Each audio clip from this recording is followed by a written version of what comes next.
Support for this podcast comes from the patrons at patreon.com/FMLFPL.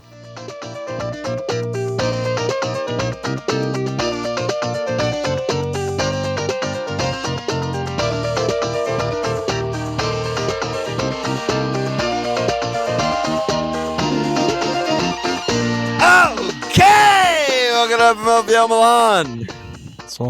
That's right, I said FMLFPL, baby. We're back. Yeah. Did you change the graphic on our stupid fucking podcast? Changed all the graphics on all the stupid things. Did it update? Don't know. We'll see. Let's check right now. We'll see as the pod comes out if it updated and all the things. It'll update next year. No, it hasn't updated. So it took them 3 weeks? No, maybe when this app comes out, I'm hoping then that'll push the art back to FMLFPL. Oh, you have to upload one for it to do. Yeah, that's what I'm thinking. But we'll see. I don't know. Yeah, FPL. It's 2 weeks away. 2 weeks on the nose actually till Boxing Day. Yeah, 26, right? Yeah. Holy shit. We got to start talking about it because this is very, very unprecedented, dangerous waters that we're entering here. Are we in the danger zone? I was just thinking how weird it is because usually it's we spend all this time on game week one team. We get some right, we get some wrong. We eventually wildcard pretty early. The season's pretty linear. We know the rhythm of a season. By 20s, 25s, game week 30s, everyone knows who's good, who's bad, all that shit. And now it's just this huge fucking crazy spike in the middle of where we really don't know many things. And we just have to make another series of guesses with only one wild card left and over half the season left. Yeah. Any parting World Cup words you want to say? I mean, the games have been fucking amazing. Yeah, I mean, it's been hard because I haven't been able to watch much. I knew this was going into it. The hours of the games were so bad for me. 7 o'clock I'm in the throes of it with my with child, doing that whole thing. And by the time I relinquish, responsibility, I'm working. So I've missed most of the recent games. I've really, really since group, I've watched a few of the knockout games, but not many of them. And then I was sick. So, everything's been a little troublesome over here. The last round was just unbelievable. Yeah. The quarterfinals. I watched highlights, unreal. but I didn't watch any of the last live games, any of the last 4. So, but no, it's enjoyable to just watch the teams, watch the things. The game pens are always fucking fun. So I love the penals. Yeah. What about you? How have you been enjoying it? Oh yeah, just loving the games. And everyone I feel like a group unanimous agreement to just fuck off World Cup fantasy a week or two ago, and it's just no one really cares. Let's just enjoy. The games are really good. Let's just have fun watching the games. And so it's been much better. It has sort of trickled down a little bit to when I was tinkering today on FPL. I was a little scared to tinker from the because I've been so traumatized by the World Cup game. I'm going to tinker and lose transfers and bring in someone else and break the game. But it's okay. It's okay. We're back. Oh my goodness. Yeah. Does your wife know that FPL is coming back? No, I haven't told her. My girlfriend was absolutely horrified to learn that we're not even halfway through the FPL season, actually. Yeah, I didn't tell her yet. I had to. I didn't tell her. Oh, brother. It's funny. It's I don't even know how she perceives it anymore. Where it's I come in after, right in and around bedtime. Yeah. The pod, and I just tell her, a day or two in advance. This is a without fail. She never remembers. So I always tell her a couple days before potting when the next day is, and then the day of. I tell her during the day, and then I tell her again in the evening. And she every time in the evening before, she's surprised. Oh my God. Even though I tell her many times. But I don't even know if it's a good or bad surprise anymore. She looks, she's oh, okay, I get to have some solo mission time, to watch some stupid show that Adam doesn't like. Or that sounds nice. Who knows? It's a little bit of this, a little bit of that, Yeah, so we're back potting. Today's going to be more of just a raw figure out what the hell FPL is and what the Premier League is episode, just kicking it from our heads. And then we'll pod again a week from today. That'll be more, like questions from Discord, like more like really focusing down on making our teams for Game Week 17. Gonna do a fireside chat or two before Game Week 17, and we're gonna do a Friday Night Live back for Patreon subscribers. 3 days I think before it starts. The Friday the 23rd. So the day before Christmas Eve, we're gonna do a Friday Night Live. So that's kind of the schedule before we're fucking actually back. So it'll probably be similar to like the preseason last couple, where the Friday My Life will be our wild card, like last minute panic stations, and today and next, we'll just do the thing. The final chance to really ruin our teams before Game Week 17 restart. Yeah, there are always ways to ruin. Where do you have some place you want to start? I mean, like we're just kind of freeballing this, so. Yeah, well, I mean, I guess the first thing is that there are doubles like fairly quickly. Yeah. Which was totally news to me. I mean, people in Discord have been starting to, moderately chime in with FPL relevant discussion, but few and far between. But we have double game weeks in game week 9. So the first game week back is 17. We have double game weeks 19 and 20. Game week 19 is Chelsea with home City at Fulham, and Fulham with at Leicester, home Chelsea. That's it. And then game week 20, 2 more teams. City have at United, home Spurs, and Spurs have home Arscast at City. Yep. And 23, game week 23, there's doubles also. On. That's too far. I don't know, man. It's, it's within 6 game weeks. Yeah. That's like what we're planning for almost, I feel like, with unlimited transfers. So it's just City and Arsenal have doubles in 23 also. So, with regards to City, I think is like almost in a way like the least relevant, because I think that everyone unanimously agrees that they're the best team in the league. Haaland is a must-have. So it's just picking 2 more. I saw it a little bit differently, honestly. Okay. I feel like it's almost a bait, because we do this every year with Pepinos. Mm. They don't have doubles. Yeah, well, who has doubles? Maybe 1 or 2 of their players have doubles. Picking that play. Yeah, Ederson. I don't know. I mean, I think Ederson is actually really interesting. If I hadn't even considered him until this very second. But he has 2 doubles in the first 7 game weeks back from break. So pretty good. And he's home now. Other than Ederson and Haaland, like I'm kind of uninterested, honestly. See, I'm sitting with like my tinker that I made today in 2 seconds. You pull it up? I mean, it's, I don't know. It's fucking December 12th, but... Let's look at your December 12th perversities. Yeah, let me pull it up right here. I shout out to the FPL Wire, too, because that's what I listened to today to sort of be like, what is FPL again? Like, all that shit, and they kind of filled me in on the doubles and all that stuff, so that was a really good episode. But this is kind of what I made. 3-5-2. Oh my God, dude. We have like... completely different teams. I love this. Well, yeah, I mean, who knows? I mean, so as I was saying with City is like, well, Haaland, we don't need to discuss. He should be in every team. If he's not in your team, you're a fucking troll. But, Cancelo basically just starts every game for a year and a half, so for me, between like Cancelo and Foden was kind of the thing. Whereas like Foden doesn't have doubles. Like Foden barely has single game weeks. Like he's just a party animal. He can't be stopped. Like I have no idea when he's going to play. Great player when he does, but I feel a lot safer with Cancelo. And same could sort of be said with Kev. He's not going to start every single game, but in terms of like nailedness and assured of minutes, I mean, Kev is way above every other attacker. So it kind of like lent me to being like, yeah, it's worth it to have Kev, especially like almost more so because there's doubles. You know what I mean? Like if it was just normal single game weeks, I'd be probably a lot more inclined to be like Foden and a different premium potentially. But as it is now, I just feel like Kev is just like an underratedly incredible pick because I expect him to play most of the games. Yeah, that's fair. Yeah. Yeah, I just feel like I felt Cancelo was a bad pick for a while. I haven't had him for a long time in my team, and nothing's going to change there. I just don't think he's worth the price.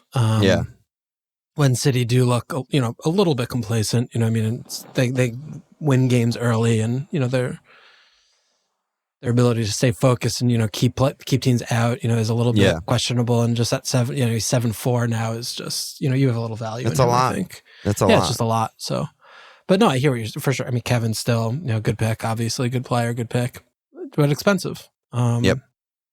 So yeah, I don't know. As of right now, I only had Haaland in mind, and I'm thinking about Ederson, and I just don't imagine doing much differently than that. But we'll see as it approaches. So who else do you have? I should have asked you to send me a screenshot before we started, but yeah, I did this today quickly, but I just was like. Maybe it's like PTSD from watching World Cup, but I just want pens. So yeah, I think that's PTSD. It might be. Liverpool have no pens. There's like multiple teams with 0 pens in 14 games. No, I know. So I might back off this, but yeah, I have Kane, Mo, and Haaland, and I put in Bruno and Saka.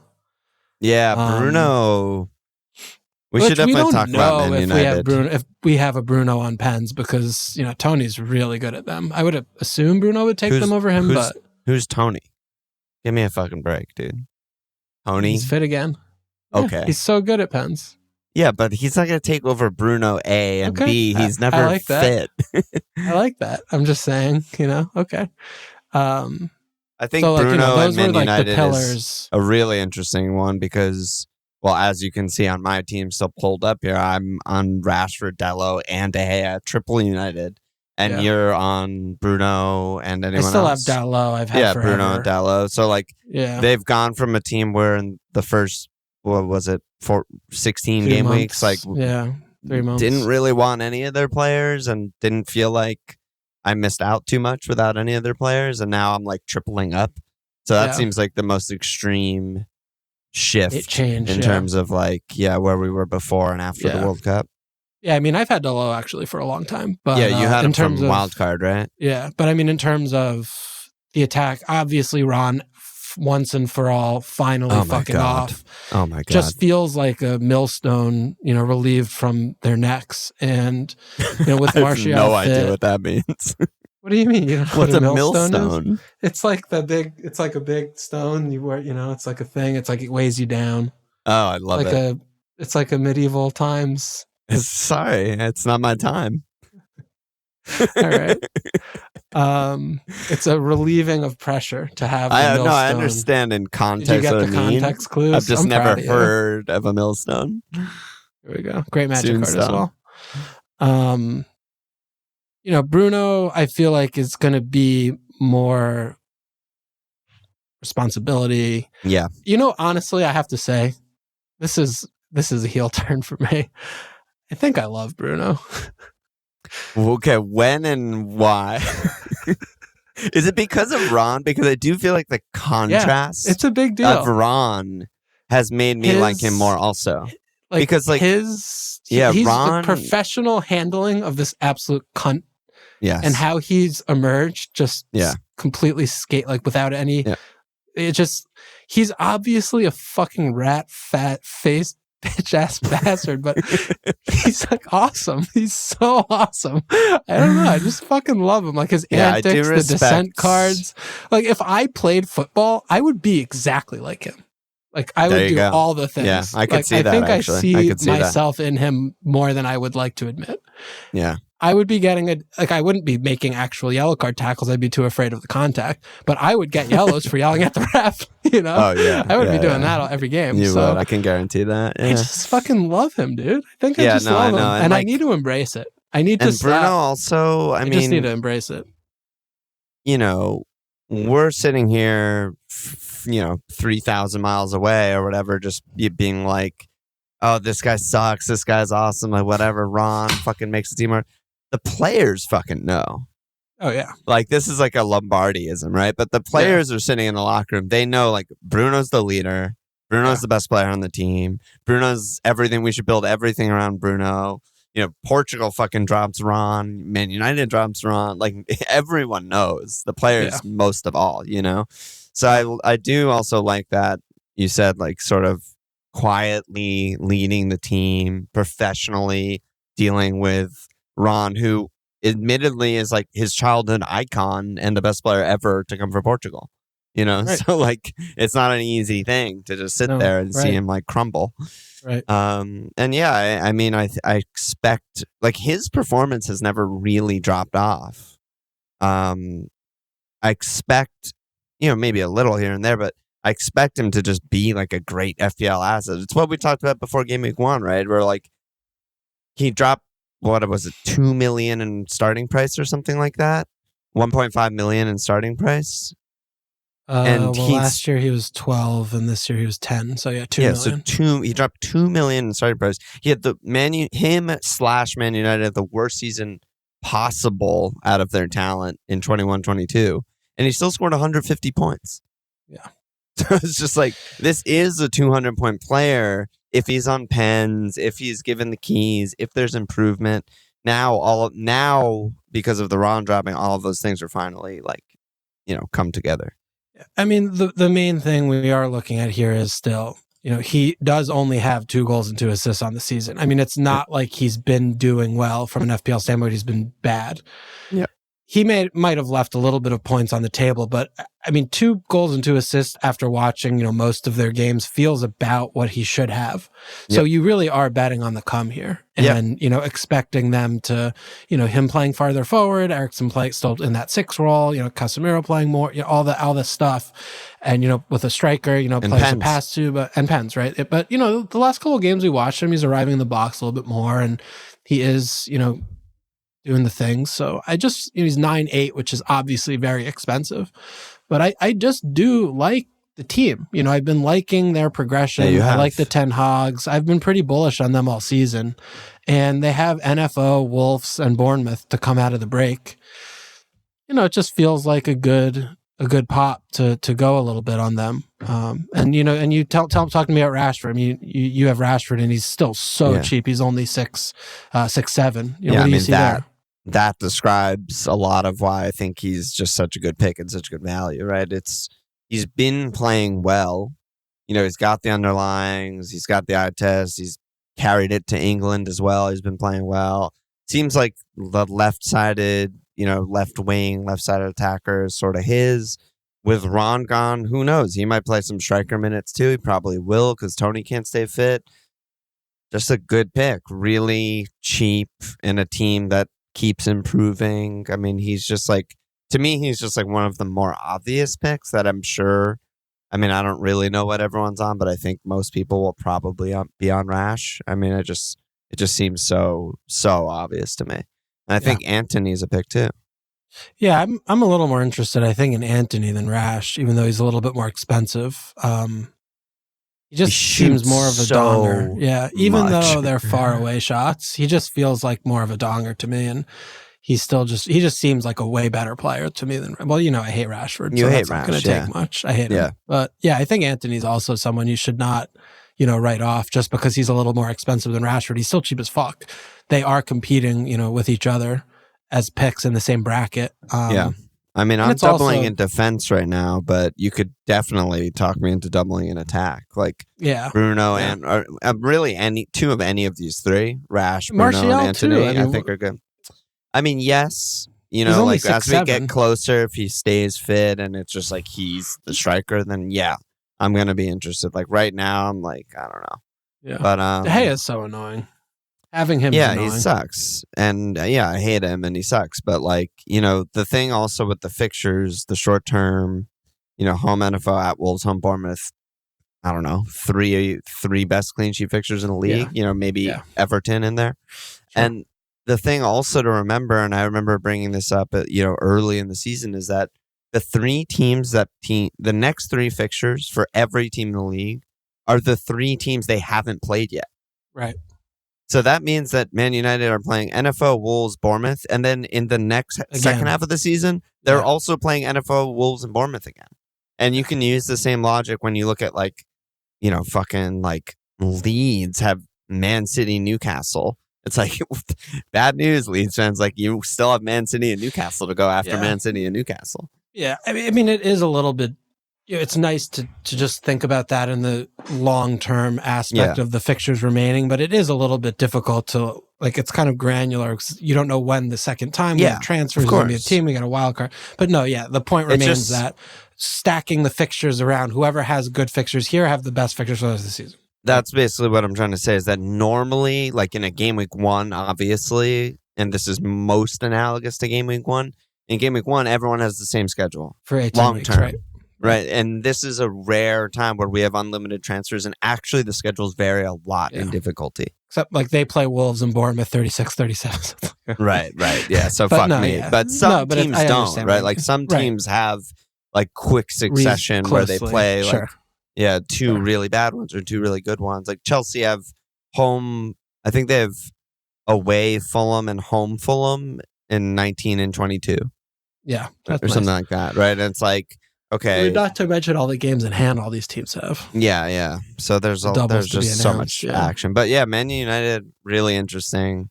Really like their picks. Yeah. And Dalot, I mean, we both have him. I mean, he's 4.8 now, so I guess it's a little bit different. But he's just a really solid, cheap enabler. Yeah. The bonus points are real. I mean, when they clean, he insane. gets extra points. So he's good. I still am a little bit. I mean, they'll have Varane back, which is really important, and they are a completely different defense when Varane's playing. Having 2 defenders still does make me a little like, ugh, like, are they that good? You know? I mean, I don't really know if they're that good, but it's still good value and good fixtures. The thing also that does scare me a little bit on that note is Varane's still at the World Cup. Lissandro's still at the World Cup. Oh, that's a good point. So that thing's still going on. Yeah, is it Maguire Lindelof? If those 2 teams make the final, is it like Maguire Lindelof for the first few or something? Then we don't have any defenders. Yeah, that's not so good. So that is something to consider with Man United. Forgot about that. Yeah, sure. Yeah. What other teams should we talk about? I think Arsenal's actually pretty interesting. Yeah, sure. I mean, we got they just have like the worst fixtures. Yeah. And Jesus is out for, I don't know, a long time. Yeah. So do you have any Arsenal in your team right now? Yeah, I have Saka. And I have White, but I'm not committed to White. I mean, I felt like a defender would make it just because they've been so elite defensively, and they're still pretty affordable, whether that's White or Zinchenko. I mean, it would, if I had one, it would be one of the 2. I don't know if that'll make the cut, but Saka just also more to, right, the fixtures aren't great. I have home West Ham, at Brighton, home Newcastle, at Spurs, home Man United, at Everton, home Brentford, home City. I mean, they're all, should be reasonably cagey, close-ish games, but I've had Saka all year, and every time I watch them play, he's clearly the danger man to me. And he was unreal for England, too. He's just clearly the best player on the team, has pens, has a shit ton of returns so far. I just don't see why that would stop, if not increase. Yeah. So, sure, the fixtures aren't exploitable like they are when we, look at Manchester United with NFO, Wolves, Bournemouth or something where it's like, get pile on. But I'm a little bit worried without Jesus because he does, make the team work so well.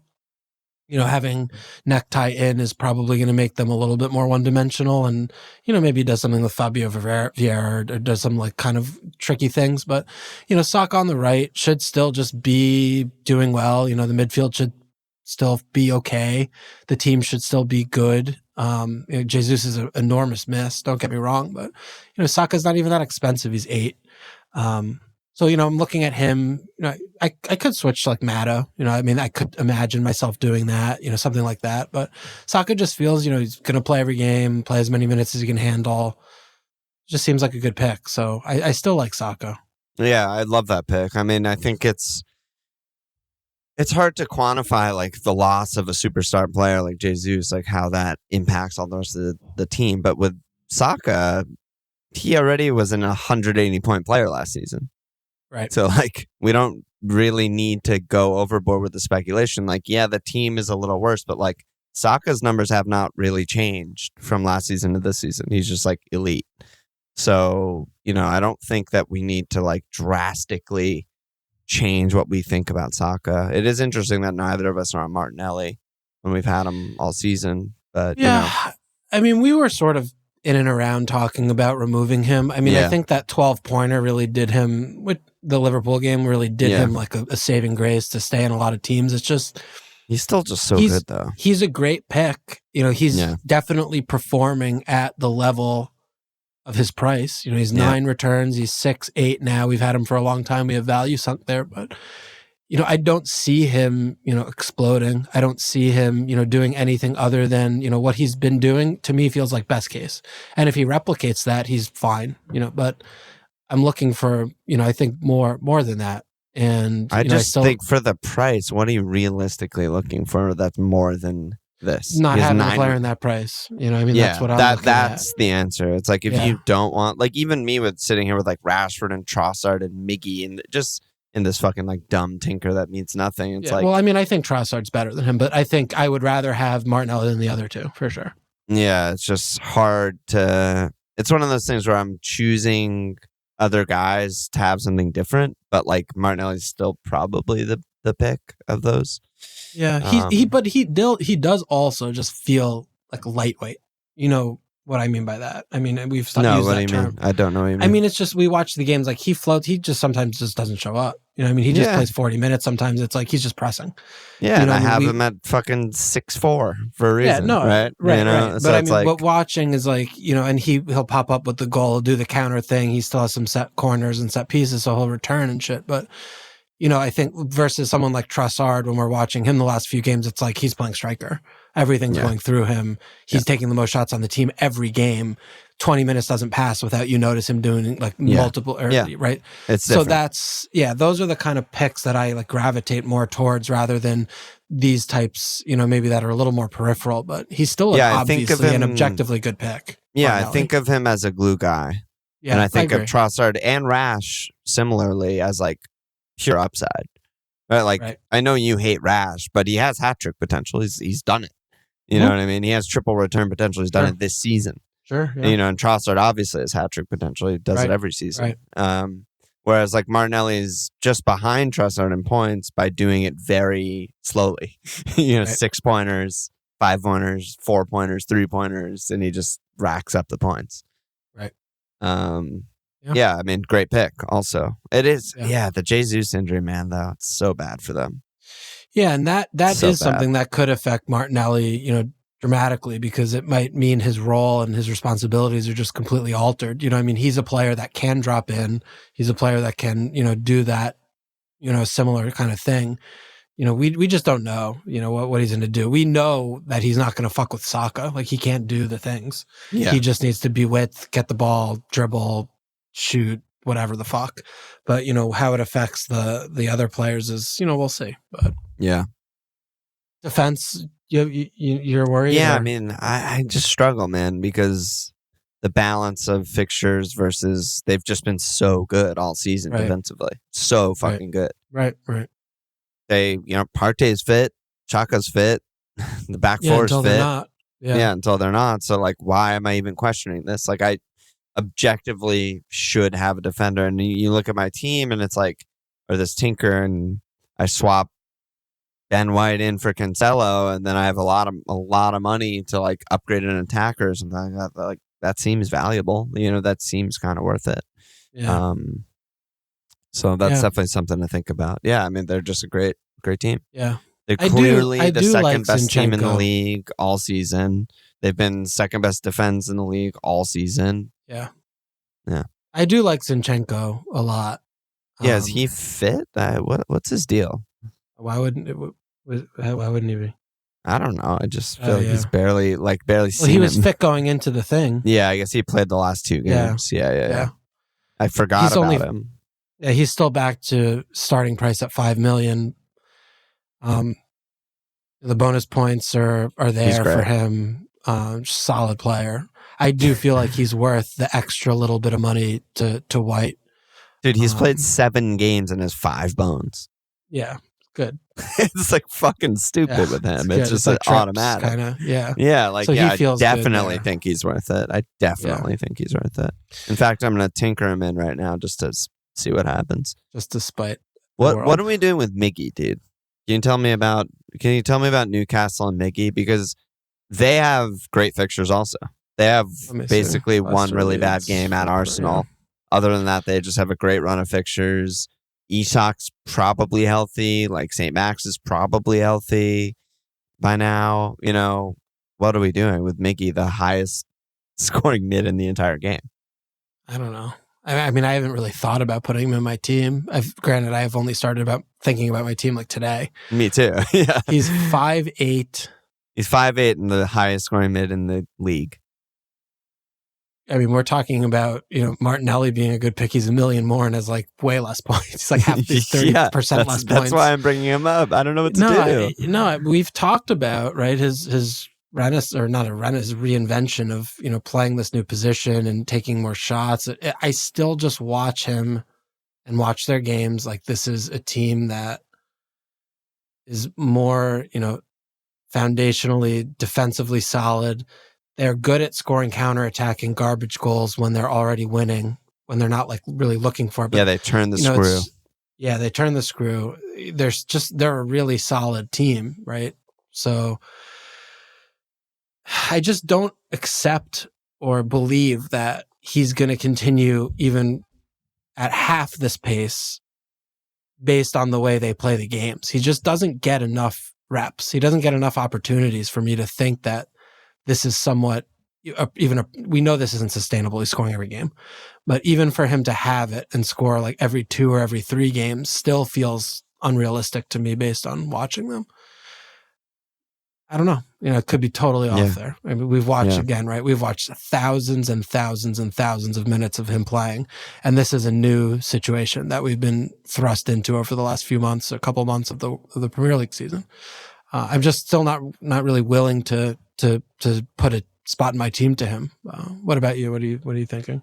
Yeah, I mean, I just have him in because, again, I was just sort of autopiloting, putting together a team. I needed someone who was that price. I put him in. There it is. But I'm certainly not sold on doing it and keeping it this way for all of the reasons that you've said and all the reasons we talked about before. I always think back to like the first time that I fireside chatted with Kaylee when I was just learning about like XG and like that kind of stuff. And it was the season after Mo's first insane season, the like 35 goal season or whatever it was. And I remember just being like, okay, why isn't he going to do that again? And he was just explaining like the overperformance over XG, what he's done to his career. And then, but like the most layman, like simple way that he put it was, most players don't have the best year of their career multiple times. He's like, even early in Messi's career, every season we're like, okay, yeah, he's probably not this good. But then he just kept doing it over and over again. He was just having the best season of his career every year. But like almost every other player has the best season in their career and then comes back down to earth and comes back to some like normalcy. It just happens eventually. It's just a matter of like, is it going to happen now for Mickey?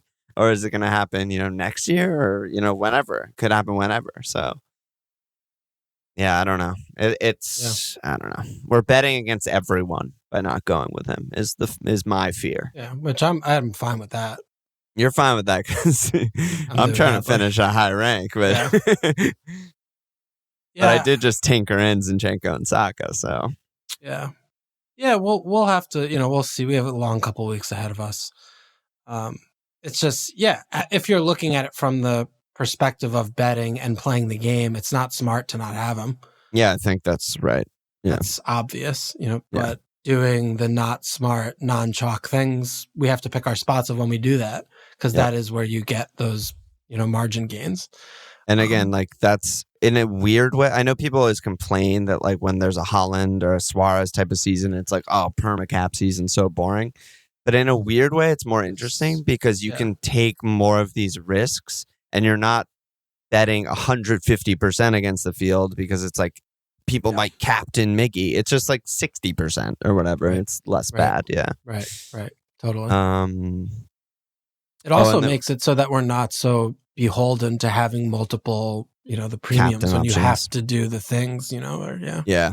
It gives more flexibility in your. Yeah. I mean, I I've never really built a team like this because obviously we never have a free wild card in the middle of the season. But like my team is built for just permacap. Like I just have Haaland and Kev are my only premiums, and I'm just like, just cap one or the other every week, and I'm totally fine with that. Yeah. We got to talk about Liverpool too. So I'm very interested in the fact that you have Mo because you've been so anti-Mo this season. You're right. Yeah. So how'd you get there?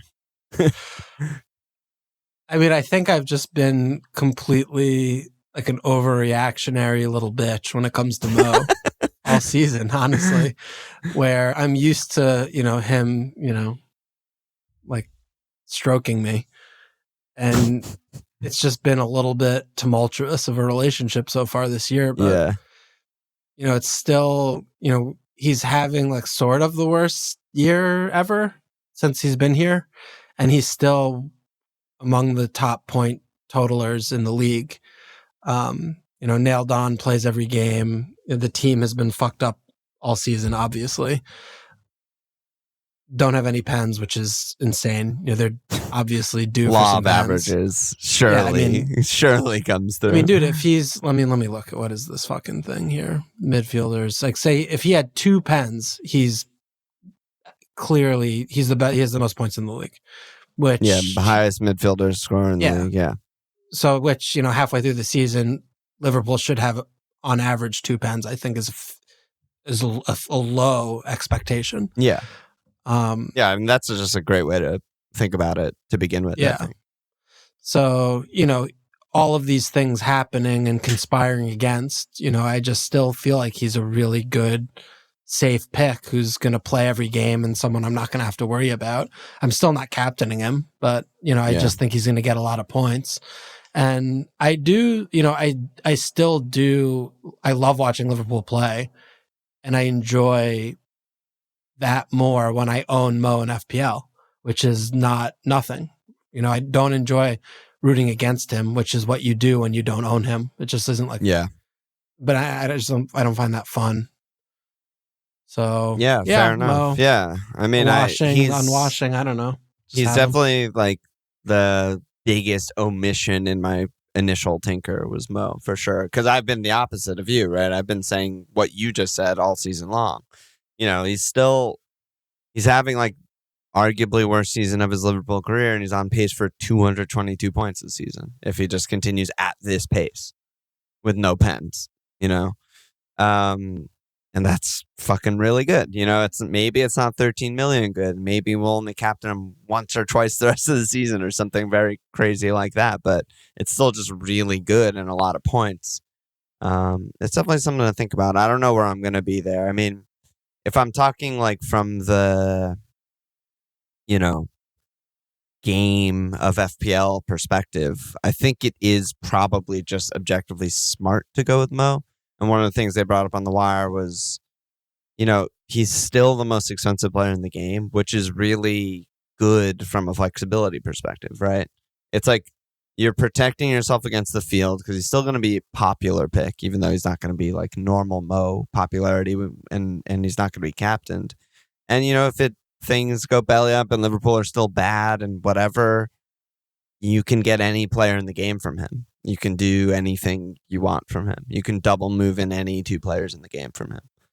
So from those 2 perspectives, I think it makes a lot of sense to go with Mo.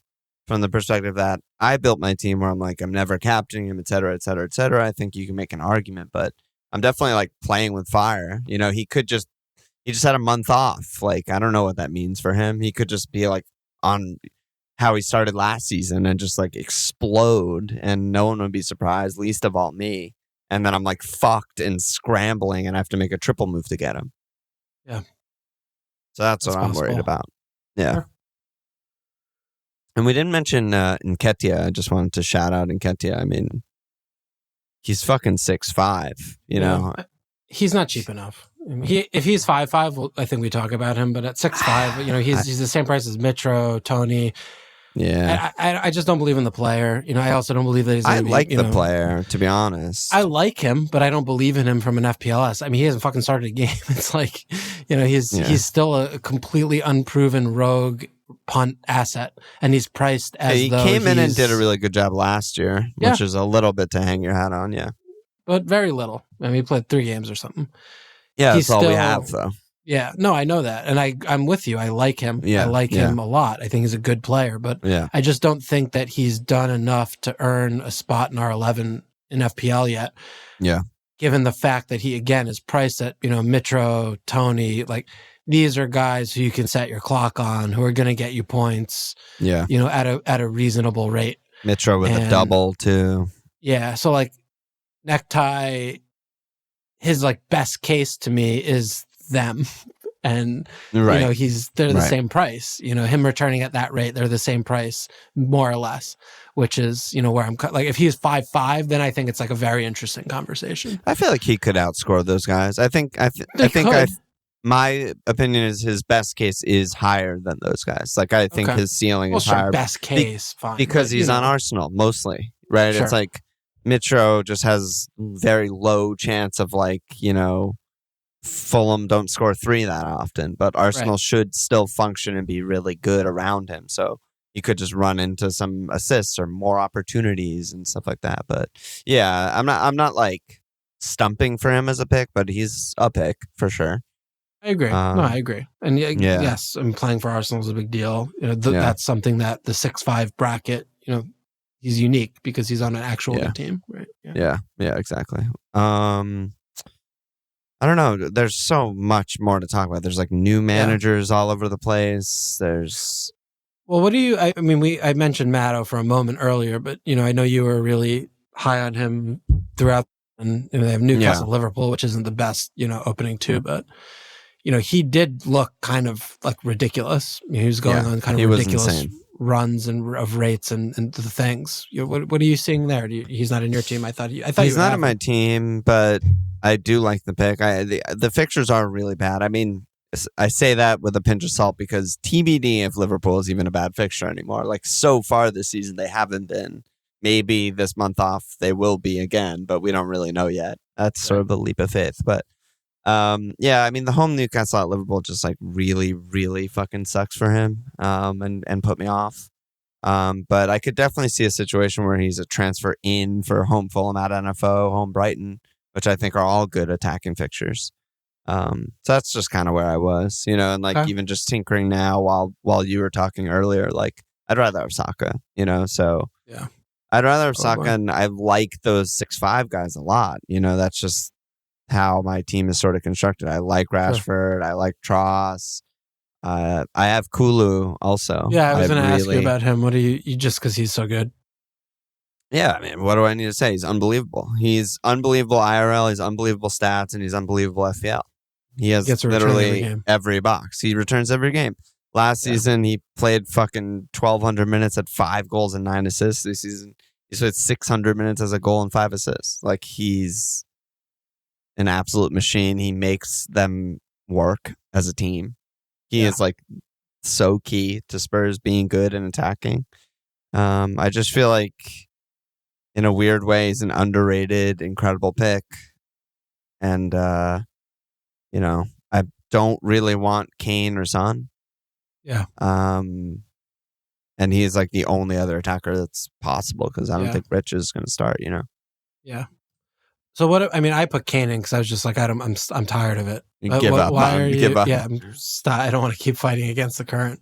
How come you're not in that boat where you're still like, it's not happening or? I'm just not on a 3 premium team. And I really, Holland's a non, whatever. We don't have to talk about him, but I really want Kev as my second guy. I just think like for someone that I'm comfortable holding for 20 weeks, maybe, between 10 to 15 weeks, I guess, before I wildcard, like Kev is the top of that list probably for me, followed by Mo and then Kane.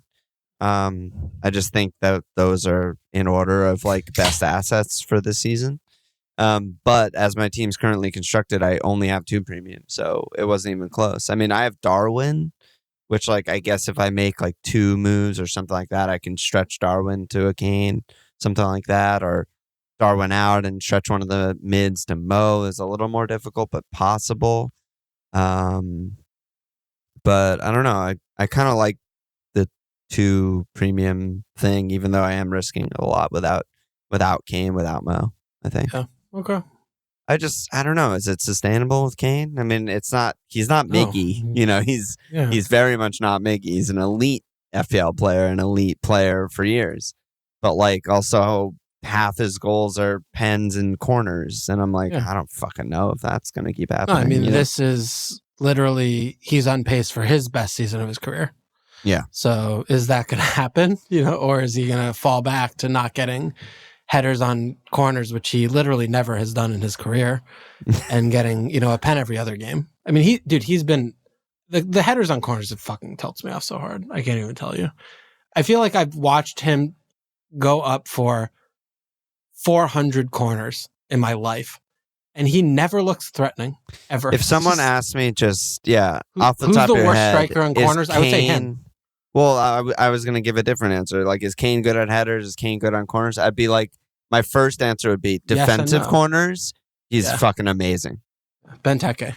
He wins, like, he plays that like front post. Like, he wins headers all day defensively. He doesn't even play in the box on corners would be my like follow-up answer. Like, I don't know. So is that sustainable? Like, I don't know. Probably not. But is he a really good player who can score in other ways that he maybe wasn't scoring enough? Is Son going to finish the season on 3 goals? No. So that's how many assists more that he should be getting. You know what I mean? Yeah. I mean, I think that is a consideration because he hasn't scored very many open play goals, but he still has a few games here and there where he just takes a ton of shots, and he knows where the goal is. And we could go over these little nuances of, he's a great fucking player. Yeah, he's a great player. He's a great striker. He scores. He's going to keep scoring. The bonus points are insane. He has 21 bonus points already. Do you realize that? I did not realize that. 21. I guess it's because Spurs have been so bad. I don't know. Like they've been. People know what I mean. He's had some lucky ones. He's had some lucky ones where he's gotten the goal and no one else has gotten the points. That's what I was kind of. That's kind of what I was like hinting at, right? Because like if they don't keep it clean and like no one else does anything, then 1 goal you get max bonus, like that kind of thing. Yeah, but it's still with him is. I mean, the bonus point system. I don't want to talk about, but we watch games where he's absolutely horrendous throughout the entire game in a goal-getting performance, and he gets bonus points. Every game. He gets bonus points every single time he scores a goal. I mean, that's like a overall bonus points complaint I have with just forwards in general. Yeah. If you like score forwards just get too many points. Yeah, it's just stupid. Why would I would prefer them to change the system and give them 5 points per goal, just like midfielders, if that's what it comes to, because it's so much better. Yeah.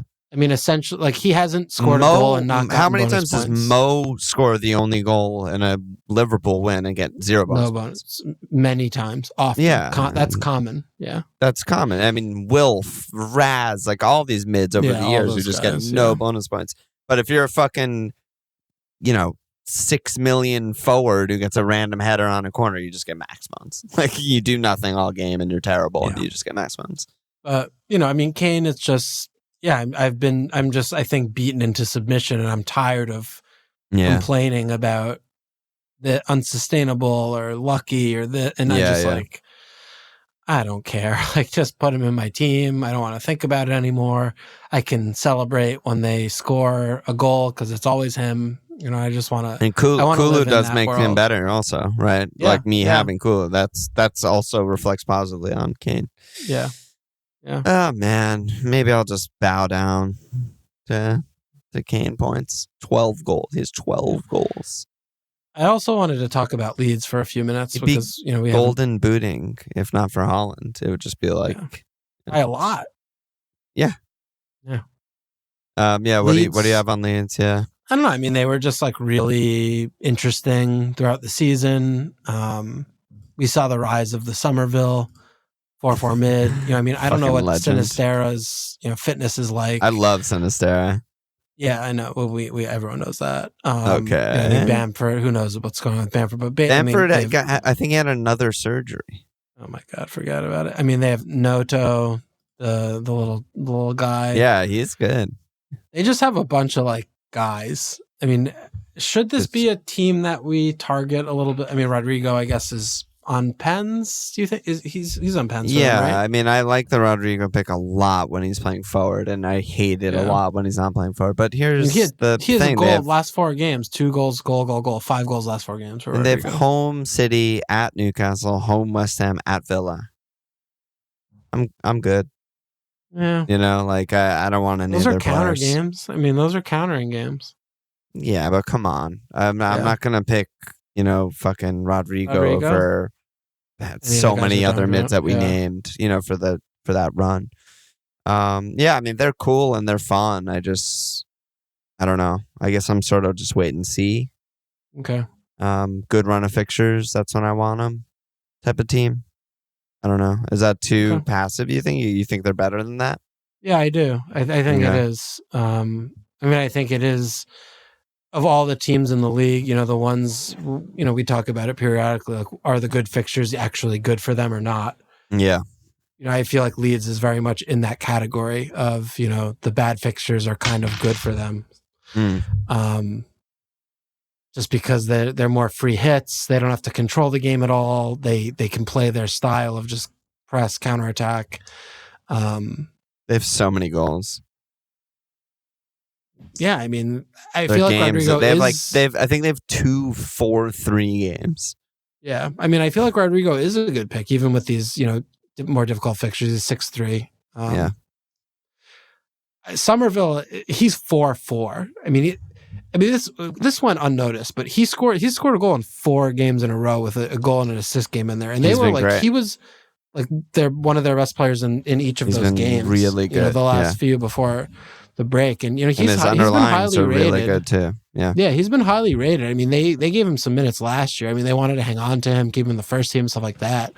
He's exciting. He's exciting. Whether or not he plays consistently remains to be seen, and that might be the biggest knock against him because he is so young. But I think at 4-4 is an interesting name to. Yeah, I mean, he's a real prospect. It's kind of crazy that they even have him. So same with Nato. I think he plays for Italy U21 or some shit. But I mean, Somerville's been Netherlands youth national team since U16, and he's just on it every year, automatic, scoring goals. Yeah. Yeah, I don't know. So I mean, he could be just coming into the scene before our very eyes. Yeah. I mean, he looks great. He's 4'4". Yeah.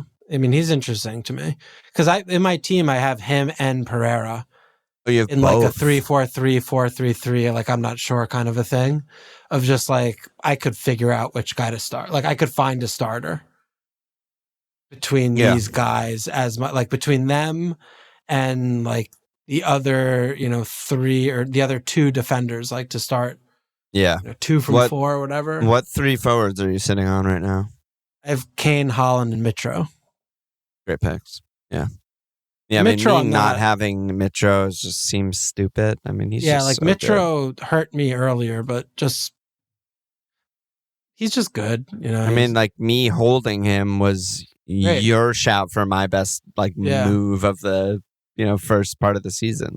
He's automatic, man. Yeah, he's good fixtures. He has a double. He has a double in 19. Speaking of bonus points, he does not get them. Whatever Kane does, he does the opposite. He shoots 9 times a game and misses 8 of them. He misses the target too much. Yeah. And he does. He's not afraid of a foul. He has 4 yellows. He's still Mitro. He's a bad boy. Yeah. Yeah, but he's our bad boy. I'm not sold on Mitro. I just put him in because I was just whatever. No, I mean, I think he's a fantastic pick. I think I should probably have him, and having someone like Darwin and shit, I'm just that's really punty for me, even though I want him. It's fucking save $2.5 million to get someone really safe and really good like Mitro. Just seems obvious. Yeah, it's a lot of flair. Yeah, that's just too flary for me, and I'm never capping him, et cetera, et cetera. Same things. Paying 9 is a lot. Yeah. All right. All right, dude. I mean, I feel like this is a kind of a good rundown of like what's on our mind and shit. And then, so a week from today, we'll do another episode, sort of more take questions from Discord, all that shit, get really back in there. And sounds good. Sure. Are there going to be like friendlies and shit, or is it just I think teams have already been playing friendlies, actually. Okay. And there's cup games, Nate was telling me that Arsenal and Liverpool and some other teams are doing like a tournament in Dubai or something, like everyone who's not at the World Cup. So like teams have been playing. Okay. So yeah, I don't know. We'll get some news. Okay. No ass slaps, but hopefully the slapping will return as FPL returns. Well, let's not get our hopes up there. Let's not get our hopes up. But there is going to be a cup in like 5 weeks' time. So, that'll be... I forgot to talk to you about this. Did you see this in the leagues? They just are making an automatic cup for every mini league in the game. What do you mean? I don't know what that means. So go to your leagues and cups. Oh. So they just make one for everything. Oh, and it just starts... based automatically on how many... in game week 29 it just starts. Yeah. Wow, it's based on how many teams you have in the league. Like it is. League. It is. Yeah. Yeah. Huh. Nice. Good job by them. I'm not going to really follow it, but we'll do our own cup. That's going to be confusing for people though. Oh yeah. They're going to be like, "Wait, I'm in the cup." And it's like, "You're not in the cup." Not that cup. Yeah. Well, there's going to be a good cup and that's ours. So don't pay attention to the bad cup. That's theirs. Any last words, dude? Good job by you. See you tomorrow. Oh, good job by you. Check us out at FMLFPL.com. Follow us on Twitter at FMLFPL Sports, Twitter.com/FMLFPL. Subscribe, rate, review,